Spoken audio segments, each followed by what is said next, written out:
Yes, right here, then here. Right here, then here. Abraham, while she's coming up, while she's getting, go ahead. I'd like to ask you something just because I want to get it on the tape. When I was a kid, a teenager, I was extremely active in my church. You know, like missionary, and taught Sunday school and led singing and ran a Boy Scout troop, a Cub Scout troop, and et cetera, et cetera. And one day the minister talked about a plane crash. He said, you know why those people all died? And we're all wondering how he knew. And he said, because they were all sinners and God was punishing them. Well, I'd heard about this plane crash, and there was a small 3-year-old child on it. And I couldn't relate a loving God to a God that would see a little 3-year-old child as so bad that it would punish it with such a seeming, to me, a very difficult death. So that was that and another thing. It was my last month in church.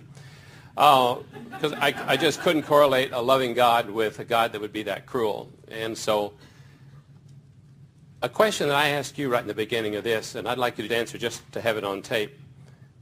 We're creating our reality through our thoughts and so on. But how about the little baby, or how about the unborn baby that's born, like when it's born different enough that we would sense it as something very uncomfortable, or there's an illness that comes on it right away, or some sort of trauma occurs right after its birth. What's its part in that creation, etc.? Well, everyone is creating their own experience. In other words, there is not an exception to that.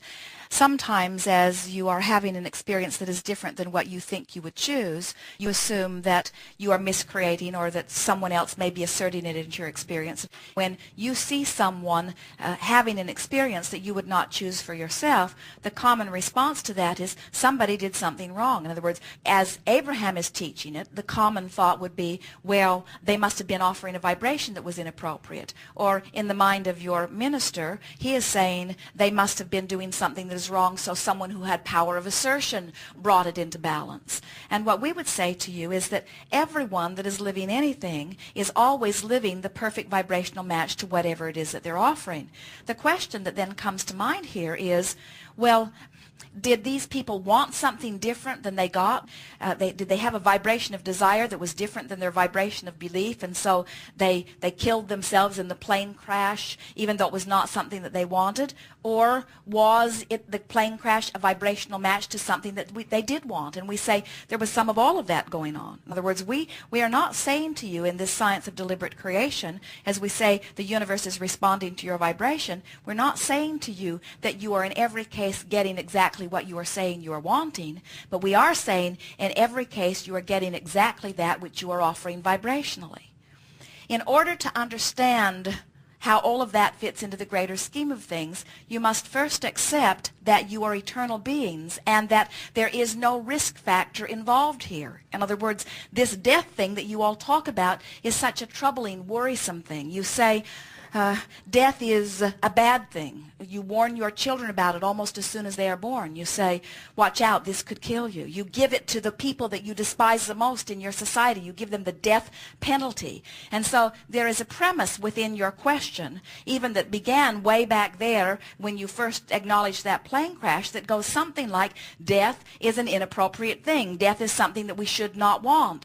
And that's one of the reasons that so many of you have so much confusion about these things when they happen, because you keep automatically assuming that it is something unwanted on all levels and disapproved of by all aspects of your being, and therefore something that is a miscreation every time it occurs. And we say it is never a miscreation. It is always the perfect vibrational match. And as you make that transition into non-physical and you reclaim that broader perspective, then you understand all of that.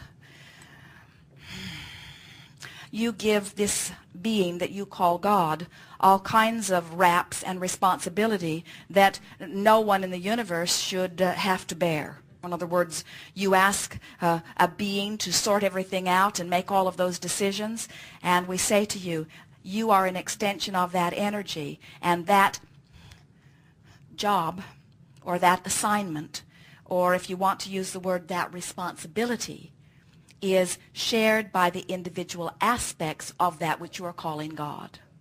And so It is technically correct. If you are wanting to call God that non-physical energy that is sorting everything out, if you're wanting to give that the responsibility for what is happening, we could not argue with that as long as you're willing to acknowledge that you are on the leading edge of that which you are calling God, and that which you are perceiving and that which you are offering vibrationally is the result of that which you are achieving.